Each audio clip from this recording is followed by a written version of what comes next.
If you sit in the back pew or the front pew, it's your voice we want to hear. The phone lines are open, so call 244-0077. Now, here's J. Michael McCoy. All right, good afternoon. We're back on The View from a Pew today. And let's check out some of the top news stories here in central Iowa.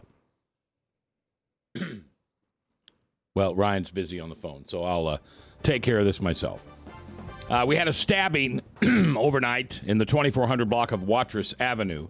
Jose Hernandez was found in the backyard of that property with a knife to his chest, telling police that he was going to stab himself if they came any closer.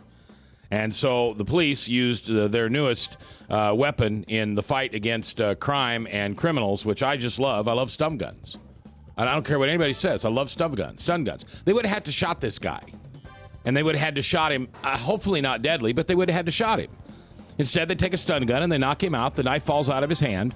However, he has been charged with stabbing Alex Wansley, and that's over in the 2400 block of Watrous, and that was over the weekend. Des Moines City Council will vote on food trucks. What's your feeling on food trucks?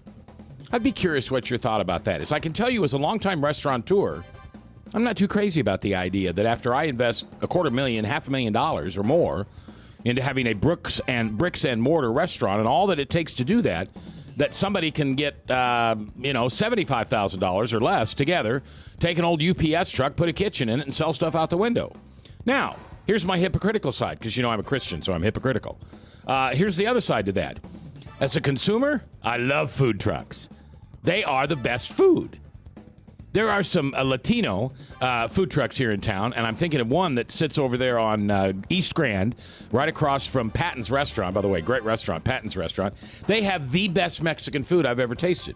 Better than anybody here in town. And they're just a truck. People say, well, can you trust that? I don't know. I'll tell you 3 or 4 hours after I eat it. But I can tell you I've never had food poisoning from a food truck or, for that fact, a restaurant as far as I know. I know we're not a big weather thing around here, but big thunderstorms and hail tonight. It is April. April showers bring May flowers. I think I remembered that from my Mennonite grandmother. But remember, we're also in tornado season. As the warm weather comes in, the humid weather. I was a weatherman, not a meteorologist, but I was a weatherman many, many years ago for a local television station. And this was before you had to be a meteorologist and we had all the funny stuff. This is literally when I'd take a sunshine, a little yellow sunshine that had Velcro on the back, and I'd stick it on a Velcro map and say, okay, sunshine over here. But what I can tell you in regular English speak, we got some bad storms coming up this week. So just, get the dogs and the cats inside. And if you've got some plants that you want to protect, not from freeze. We're not going to get down into freezing, at least this week. Probably not again for the rest of the year. But just be careful because we could have some pretty tough thunderstorms. On the other side of the coin, we're going to get a real good cleansing. God's going to give us a nice shower and give us a good cleansing. Over the weekend, people who I call them, they're just stupid people, shouldn't breathe. They vandalized the Forest Avenue library, the brand new library that they just built over on Forest Avenue. Black paint, some cuss words, some gang-related stuff. I don't know. I have to tell you, as a kid, I was anything but a perfect child. My mother and father could testify to that. But I never vandalized anything. Maybe I wasn't angry enough. Maybe, I don't know. I just never thought I should vandalize somebody else's property. What good does that do? I mean, if you're going to vandalize something, at least take credit for it. Put your name on it. If it's pretty art, are you a good spray painter? Anyway, if you know who did that, let the library folks know. And we've got one more news story, and that's coming up, but we'll do that when we come back right here on the news on The View from a Pew on KTIA. All right, who's on the phone? Frank? Okay. Let's go to the phone where Frank is standing by.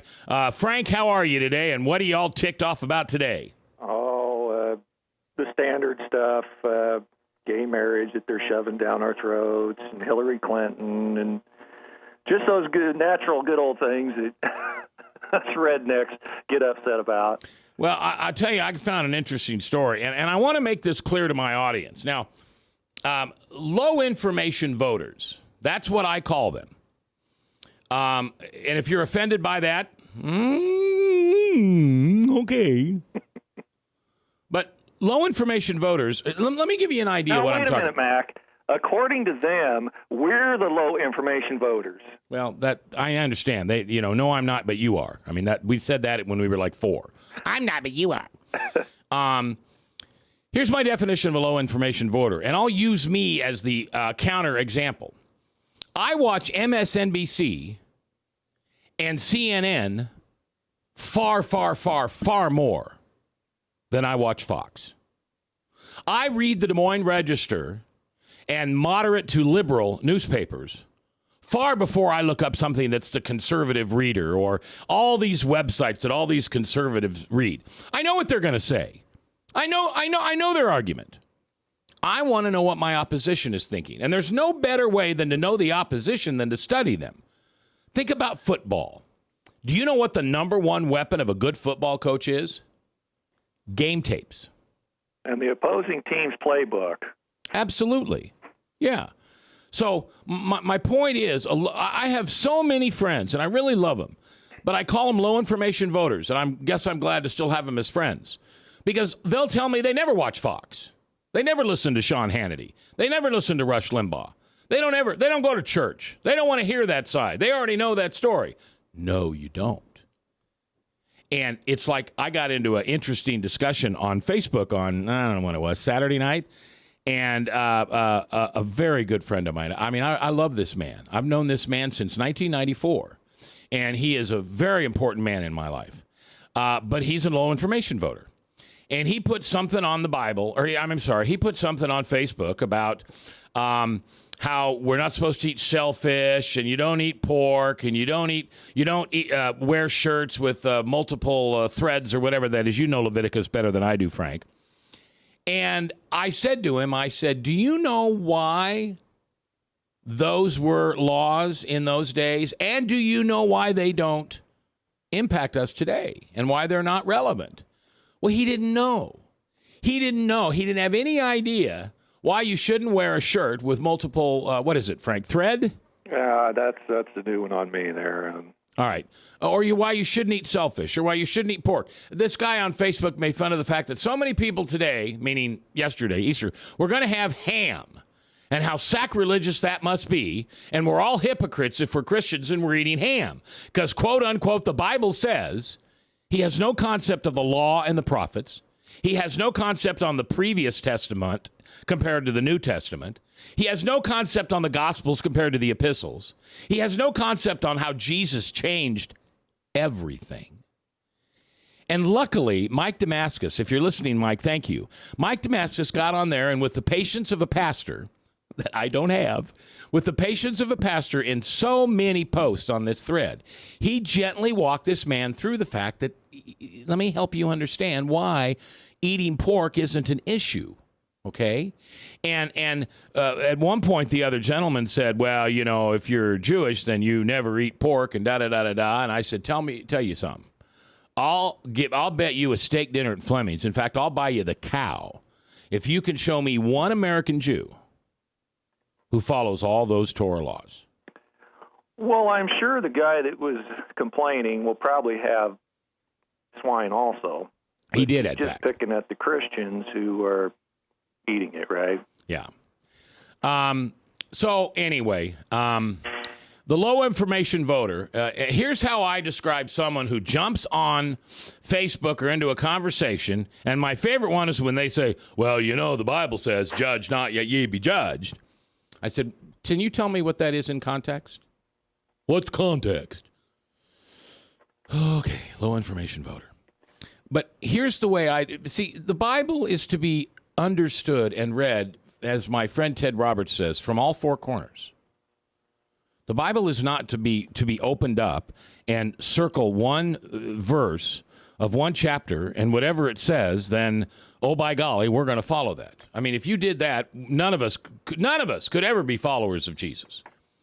I think one of the things Mike pointed out on the air or in the thread was something about there was a Bible verse that said something about killing yourself. If you do this, then you should take your own life. Well, of course, nobody does this. It was just Jesus' example that you don't do this.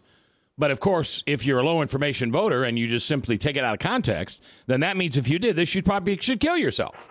Of course, that's not true. And here's what I try to, here's the best, what are they called, Frank? A parable? Yeah, parables. This is my best parable. We've all seen the movie Psycho with Norman Bates, right? Or who was that? Tony Perkins. Tony Perkins. Anthony Perkins. Tony, you must be on a first-name basis there, Frank. Yeah. We've all seen the movie at some point or another, the one with the famous knife-stabbing shower scene. All right. If you've seen that movie. And if you notice, there was not a stab wound in the whole thing displayed, but it scared the crap out of you. Yeah. It would be today, probably. But here's my parable for that. And Frank, tell me have I ever told you this one? I'm not sure. Okay, tell me if you like this. If at any given moment in the movie Psycho, before the end, if you walked into that movie and watched it for 5 minutes, you'd walk out and say, man, Norman Bates' mother has him wrapped around his little finger, doesn't he? Yeah. Now, that's out of context. Because if you watch Psycho, and if I'm ruining the movie, it's too bad because it's like 50 years old and you should have seen it by now. Norman Bates' mother's been dead for years and years and years and years. And she sits in the window, mummified, in a rocking chair, so everybody can look up and see his mother. And then Norman blames everything on, well, my mom won't let me do this, and I'll have to ask my mom, when in fact it's Norman who is his mother. So there is no mother to wrap your little finger around. That's what people do with the Bible. They open it up, they read something, judge not, yet ye be judged. Do you know what that really means? Judge not. So don't judge unless you're willing to be judged. Well, you know what, Jesus? Judge me. I'm willing to be judged. I'm willing to be held accountable for my actions. So if you think about it, don't judge others if you're not willing to be judged. Don't drink hot coffee unless you're willing to, let other people drink hot coffee. Well, what they're driving at is they don't want anybody to point out their sin. Mm-hmm.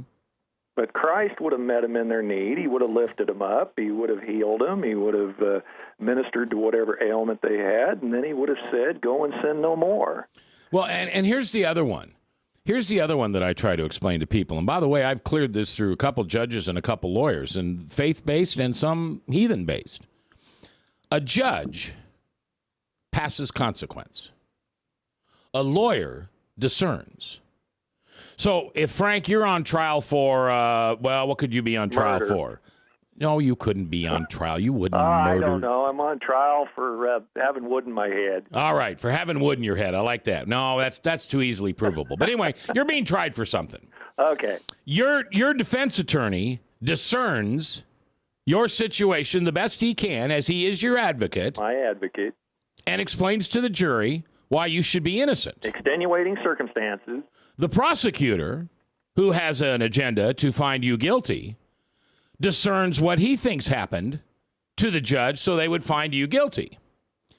It's only the judge that can pass consequences. So if I say, Frank, you're ugly, I'm not judging you. If I say, Frank, your hair's too long, I'm not judging you. I'm simply discerning. So when people yell at you, you can't have the right to judge me, you hypocritical Christians. Well, once again, you're a low information voter, and you'd find out I'm not judging you. How do other people misconstrue the Bible? Also, the Religious Freedom Act that's in Indiana, I have a wonderful story I want to explain to you about I know, it's a cake baker, but this will surprise you. It's today live on The View from a Pew. Frank, you hang on. We're here, and you're here, and thanks for listening to The Truth. From the RE/MAX Real Estate Concept Studios, this is Webcast One Live.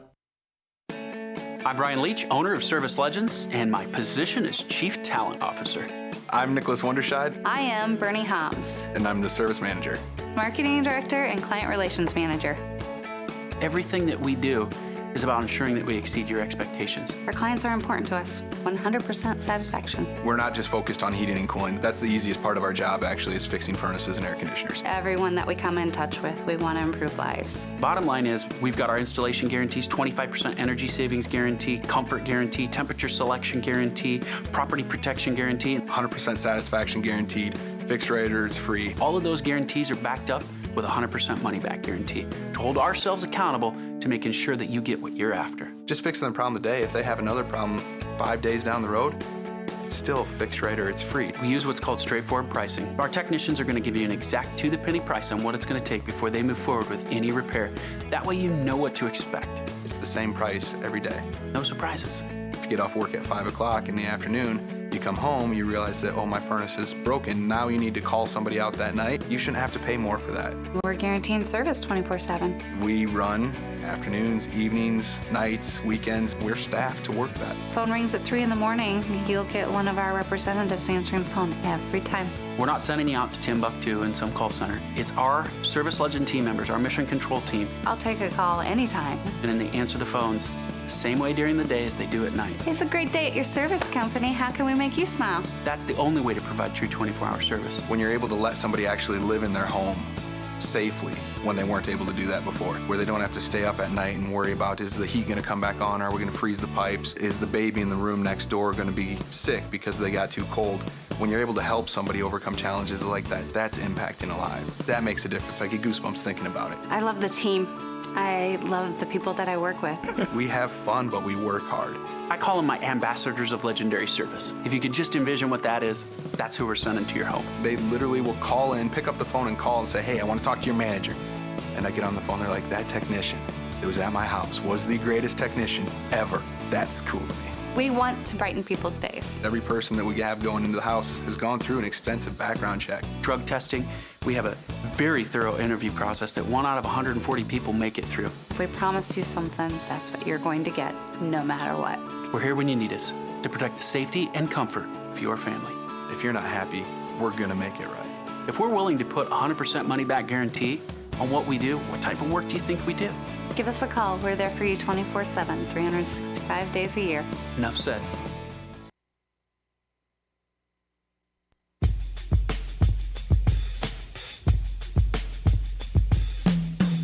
If you sit in the back pew or the front pew, it's your voice we want to hear. The phone lines are open, so call 244-0077. Now, here's J. Michael McCoy. All right, thanks. 22 minutes before the top of the hour. At the top of the hour, Salem Radio Network News will update us. And then Michael Mudloff from Westkirk Presbyterian Church with his daily show called True Blue with him and Chris Roloff. The thing that makes me so frustrated with low information voters, and by the way, I should probably come up with a different term than voters, because it's not necessarily about voting, but it all transfers at some point to the booth, the voting booth. And so many people go in and pull a lever because, well, they're not a Republican, so I'll vote for them. Or they're not a female, so I'll vote for them. In other words, they don't vote for the positives of the individual. They vote for what they're not. Sexist, genders, misogynist. I mean, it doesn't matter when it comes to gender. Political, party, age, just all that stuff shouldn't matter. If Hillary Clinton is the best possible candidate and would make the best possible president, then it shouldn't matter whether she's female. She shouldn't matter whether she's 90 or whatever she is. It shouldn't matter. But low information voters make that stuff matter. I'll give you a great example. As a Christian, I'm not sure where the Mormon faith is. I know they're awful good people, some of the best people I know on this earth. I know they have weird things that people laugh at, but so do Catholics, and so do Lutherans, and so do Methodists, and so do Mennonites, and so do everybody. But we like to make fun of their underwear or whatever it is. But Mitt Romney would have been a great president for the last 6 years. He was the guy we needed. We needed a business mind who could unpack America and then put it back together again and take out all that pieces of garbage that we've collected and through legislation and laws and rules and fear that we've all done.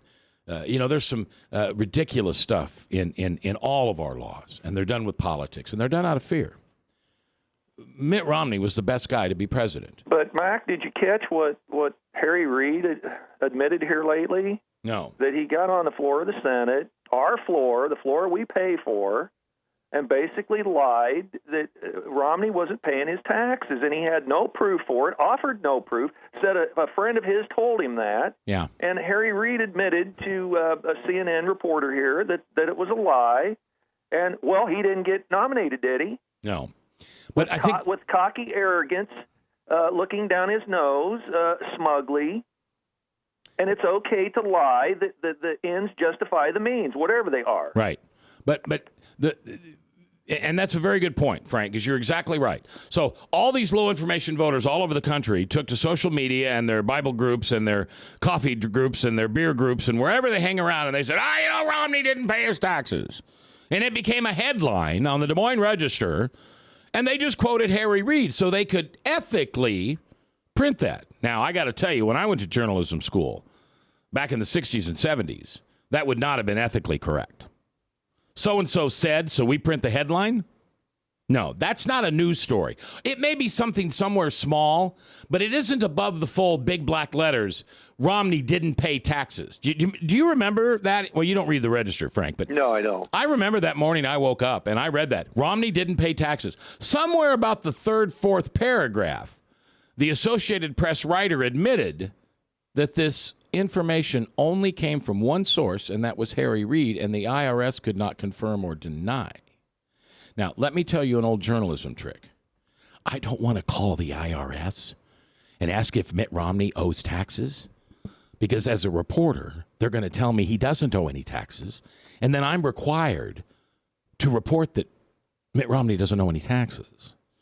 But as a reporter, if I put the IRS has neither denied or confirmed, I just wash my hands. I'm like Pontius Pilate. I just wash my hands of it. So I can print all the conjecture, all the fables, the lies that I want to print. And somewhere in one sentence in the middle of that story, this information has not been confirmed at this point. Well, what is it? It's a lie. It's rumors. And it's gossip. But, Mac, what did LBJ say back in the 1960s? Bomb him? Oh, I don't know. No, he said, I don't care if it's a lie. Just get the SOB to have to deny it. Yeah, right. Because obviously, when somebody has to deny something, it's like when did you stop beating your wife? Yeah, right. Yeah, right. Yeah, and of course, one of the tools I learned a long time ago, and it drives people of low information crazy. Well, when did you stop beating your wife, Mac? That's not the right question, sir. You're asking the wrong question. Well, what's the right question? I don't know. You want to know something. But you saying, when did you stop beating your wife? That's not the right question. Why don't you ask me the question you want to know? Well, they don't have one because they're trying to implicate you in beating your wife. And even by denying it, as you just said, Frank, that was brilliant what you just said. Even by denying it, in a way, they're admitting that it's even a viable rumor or story. It's crazy what low information voters There's no media integrity. Back in the day, a newspaper would have had to have had two sources. They would have had to have two independent sources to print some story like that. And now we just go on somebody's word. Yeah. Now, so with this Religious Freedom Act, this is where the battle lines are being drawn. What the low information voter is going to do to us is they're going to always make it about the gay people. They're always going to make it about the gay because it's so easy. It's the lowest hanging fruit. Because as soon as you say or don't say something that may or may not be seen as anti-gay or whatever, notice how I've just continued to downgrade what I'm saying, they're going to call you a bigot and a racist and a hater, et cetera, et cetera, et cetera. So I'm not going to let this happen anymore. I wrote a big blog about this on my Facebook the other day. This is not about the gay people. And I'm going to probably shock some people. I don't care if they have a civil marriage. I really don't. I'm not going to be so heavenly minded that I'm not so earthly good. Okay, we do have a society in America, and it is founded on freedom. Yes, the fact that God is our ultimate power and creator has greatly been distorted in the last 250 years or whatever it is since this country was founded. And it will be the downfall of us eventually. I pray to God that Jesus takes me home before that because I don't want to go through that. But my kids and grandkids are. God is being ripped from our society. And these low information voters want to tell you that the government shouldn't be run by God. No, you're right. It shouldn't. It absolutely shouldn't. But he ought to be one of the top advisors on the team. You know what I mean? He ought to be one of the guys. How about chief of staff? Well, whatever it is. We want to elect a president and we want to elect a party. I'm okay with that. But like George W. Bush, who I always had a great amount of respect for, I know he's a little goofy, but I don't care. He's a good president. He was an honest president. When he was asked in a debate one time, who is the man who you most respect, he gave the answer that the low information voters ate upon like fresh meat. But the true answer was Jesus. That's the guy I want in the Oval Office. That's the woman I want in the Oval Office. I want them to have Jesus to be one of their top advisors. Jesus does not run this company that Ryan and I have called Webcast One Live. But you better bet we don't do anything around here without asking Jesus first. Well, let me show you how this works. Last night I was watching Passion of the Christ, and there was some movie reviews that talked about how violent the movie was. And why did we need all that gratuitous violence to portray Christ's life? But yet, they don't say a word about Texas Chainsaw Massacre or any Friday the 13th movies or anything that, has beheadings and stabbings and eyes being gouged out, plucked out, etc. But the Passion was too violent for him. Frank's on the phone. I'm J. Michael McCoy. Thanks for listening. I love this job. I couldn't do it without you. When we come back, by the way, Ryan's producing. When we come back, you've heard about the Christian bakers who, when refused to bake a cake for a homosexual wedding, are then sued and lose their business. And if you don't think that really happens, I'd like to introduce you to Betty and Dick Osgard, who have the Gortz House in Grimes, Iowa, right up the road here. They lost their business because they didn't want to have a gay marriage in their facility. I'm going to tell you a story where the opposite happens and the hypocrisy drips off from it. Like the melted icing on a cake, it drips. It's about the Freedom of Religion Act. That's it. Coming up next.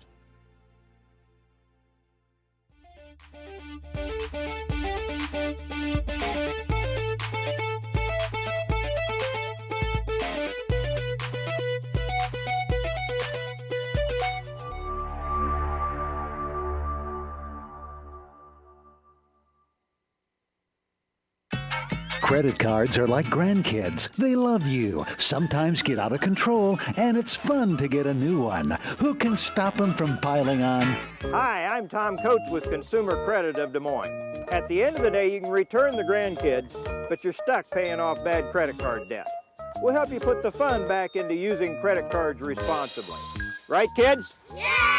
If you need help getting credit cards off your back, call Consumer Credit of Des Moines.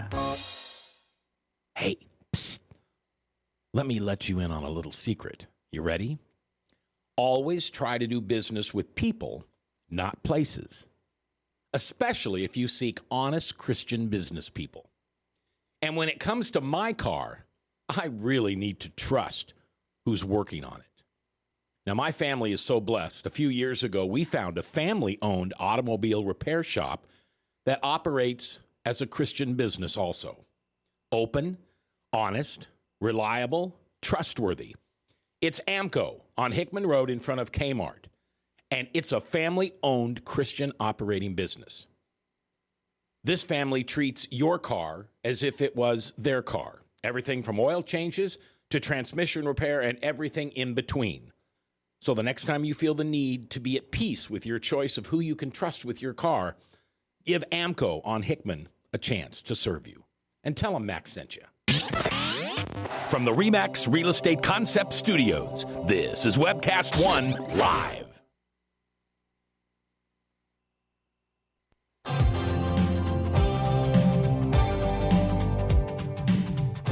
If you sit in the back pew or the front pew, it's your voice we want to hear. The phone lines are open, so call 244-0077. Now, here's J. Michael McCoy. Boom, boom, boom, boom, boom, boom, boom, boom. Let me tell you what's going on this week. Frank, are you ready? You'll love this. Tomorrow, right here on this very radio program, someone's, how am I going to put this? The dad of someone who attended the governor's conference on LGBT is going to come and share what happened there. The daughter won't at this time because she's afraid of backlash from her school, and I don't blame her. You're not going to believe what they talked about at this LGBT thing. You're Frank, you're going to die. You think you're mad now. Wait till you hear this. And this is exclusive. I get to wait till tomorrow? You'll have to wait till tomorrow. Okay. This isn't in any news article. This isn't on Channel 8 tonight. This is an exclusive. Was it on cell phone tape or something? Or yeah, I've got a cell phone tape, but to be honest with you, it's the audio is not audible. Okay. So he's just going to come and tell us. All right. Okay. Then on hold on, let me back up. Then on Wednesday, we are going to have Max, who is the lead character in C.S. Lewis's play, The Screwtape Letters. Now, we've tried him 3 times, so we're going to try him once again. Get him this time. Yeah. Okay. Thursday, and Frank, you know this from watching me on Facebook, every once in a while I'll actually have somebody on a Facebook thread that I find pretty interesting, pretty intelligent. Yeah. And I invite them on the show. Well, Jeremy decided to take me up on it. And he was what I would call a low information voter. But he's very, how do I put this? He's kind of like Chris John. You know, he's a good guy and he's sensible and he can have a good debate without calling you names and hanging up on you. Sure. So that's on Thursday. And then Friday, my good friend Michael Megason is going to come in and we're going to talk about identity. What is your identity in Christ? The mistake we made as human beings is we find our identity in idols. We find them in what we do. We find them in who we marry. We find them in what we drive. We find them in where we live. We find them in what church we go to. Well, if we don't worship God, we will find substitutes to worship. Yeah, and so that's coming up on Friday with Michael Megason. So here's the story real quick. So this happened in Colorado. Denver's Azucar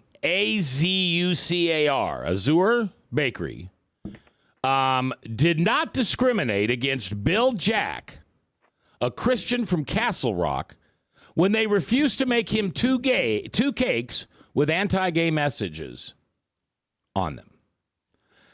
Jack requested 2 cakes, one with the Bible verse defining homosexuality as a sin, and the other one, Romans 5:8, that says God loves sinners. The baker refused to make the cakes. Jack claimed the refusal was in violation of his rights. Now, right? I mean, this is... You know, if you're a Christian baker and they ask you to do a pro-gay marriage cake and you say no, and they find you discriminatory, then I don't agree with it, but that's the law right now. But if you're not a Christian, or I mean, if you're a Christian, if you're a gay bakery and somebody walks in and wants to do an anti-gay cake and you say no, the court says it's okay. Well, you know how they get around that, don't you? It's that the majority can't be discriminated against. It's only the majority that can discriminate. It's not the majority that can be discriminated against. Christians aren't a majority. Well, they're saying non-gay people are a majority. Well, all people are gay. All people. Listen, let me clear this up for you. Gay is the act upon a sin. Gay is acting upon our nature. Giving into temptation. Yeah. If I didn't have Jesus to follow, every single woman that came upon my way would be a woman that I'd like to lust after. Yes. Now, I'm admitting something very honestly here on Christian radio, but I want you to understand that is one of my sins. I'm a man, and I'm a horny man, and I like lusting after women. Attractive females. But I can't, because it's a sin. And because it makes me look at my sister in Christ in a very unloving, ungodlike manner. And it's not what Jesus would want me to do. So I don't act upon that sin. Other people choose to act upon their sexual sins. And one of them is called gay. One of them is called a pedophile. Some people would say rapist, but rape's really more about power than it is about sex.